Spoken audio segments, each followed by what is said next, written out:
The Cleveland Cavaliers just played what I thought was one of their worst overall games of the season, at least of the second half of the season, and they won by basically 20 points disregarding garbage time on ESPN against a red-hot Bucks team that was 8-2 in their last 10 games coming into this one. I think this was the game where the Cavs proved a lot of people wrong about their struggles coming out of the gate, and this was really the first game in a few weeks where it was straight domination from start to finish. And it's crazy that we are talking about struggles during a 14-game win streak. The conversation is nuts, but that's how good the Cavs have been and continue to be.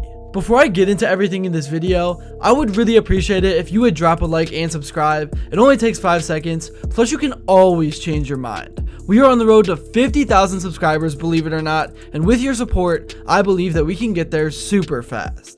Alright, so the Cavs of course just beat the Bucks 112-100, but really, like I said, it was a 20-point blowout thanks to yet another fourth quarter Cavalanche. And the Cavs did all of this with two very poor shooting performances by Darius Garland and Donovan Mitchell. I know Mitchell was 4 of 15, but even worse, the Cavs just turned the ball over a ton and were super unfocused in that aspect offensively.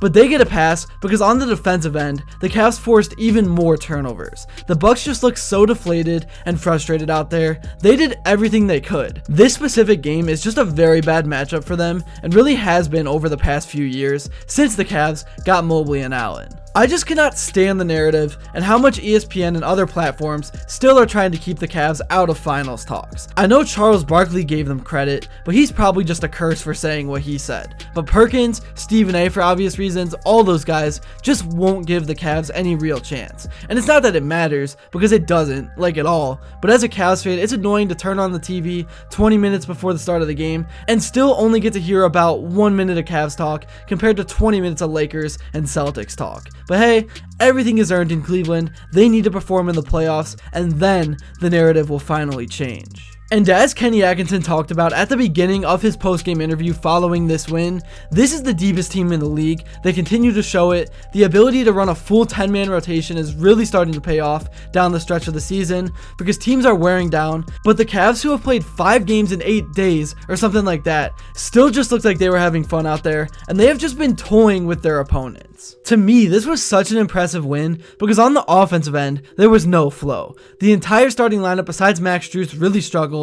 Allen was of course Allen, he was super efficient from the field, but Mitchell and Garland could not buy a bucket to save their lives. And Ty Jerome, who usually is Mr. Consistent, was 3 of 9, which for most people is not terrible, but again, these are just higher standards. Jerome has been that good all season long. I thought Sam Merrill was huge. He knocked down a few momentum changing shots, and really, every time the Bucks cut the lead to 4 or 5, somebody in a Cavs uniform would go down to the other end and drill a 3. And that had to be brutal to watch if you're a Bucks fan, because really that's just how the Cavs were in 2024. Nearly every game they lost was because they could get it to within 2 possessions, they could make the comeback, but from there, they just couldn't break through. We had a Dean Wade sighting tonight. I personally am a bigger Dean Wade fan than most of the people I talk to. I know he is super injury prone and can disappear completely sometimes, but he knocked down some big corner threes in big moments tonight, and he was super effective. And I think his size provides a lot for this team defensively. He only logged 15 minutes, but in that short amount of time, he had 9 points and 3 rebounds, so solid stuff. And then the other bench guy that is insanely underrated is Isaac Okoro. I hate when people try to say that he is not an important part of this team, because you know what you're going to get from him on the defensive end every night. He is just a brick wall and is one of the best perimeter defenders in the league for being a shooting guard. And then he was 2 for 3 with 5 points. If the Cavs can get that out of him every night, then that is going to go a long way. DeAndre Hunter actually did not log a ton of minutes in this game. He only played 18. I know usually he is over 25, but really that was just the feel for the game that Kenny Atkinson had, because Hunter actually was in the negative in terms of plus minus for one of the first times in forever, but he did clean up on the stat sheet. He had 6 points with 3 rebounds and 2 assists, and really that was it in terms of stats from this game. And DeAndre Hunter now moves to 12-0 as a Cavalier. It's just nuts, man. I thought the Cavs had a great defensive game plan for Giannis. They let him get his 30. Obviously, he had to work super hard to get it, but they had everything else on lock. The Bucks need Dame to also go for 30 for them to have any real chance to win a game like this. Basically, to beat a contender, Dame and Giannis are going to have to combine for 70, and tonight they didn't, and the Cavs did a great job of locking down all the rest of the role players, like I said. I'm not saying this was a season-defining loss for the Bucks, but you gotta think that Giannis is starting to contemplate some things. I don't know if he's the type of guy that would force his way out of Milwaukee. I mean, he already won a championship there, but right now the Bucks just feel like a poorly constructed roster with an aging superstar in Lillard,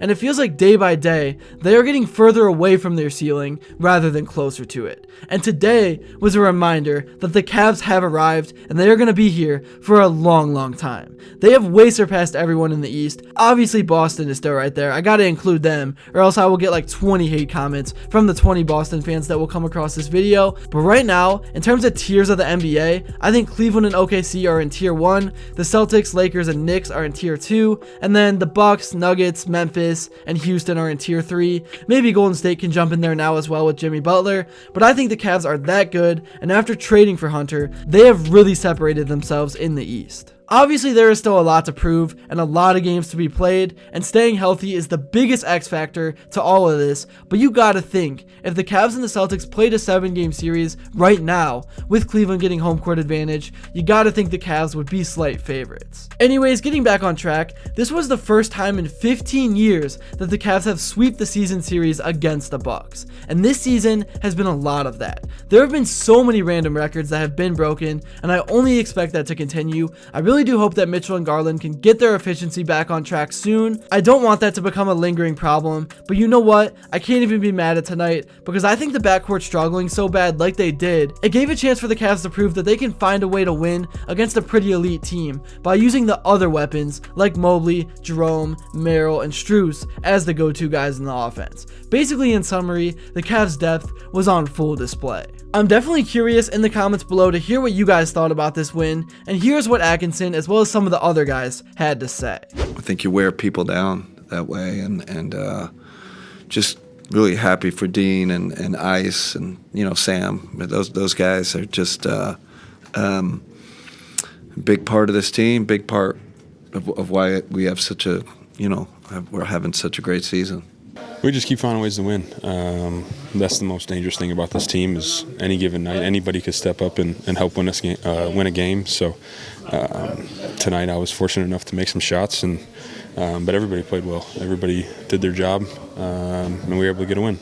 How important was, whether it was Isaac's defense or him hitting a big shot, Dean's defense, I mean, even J.A. too, there down the stretch?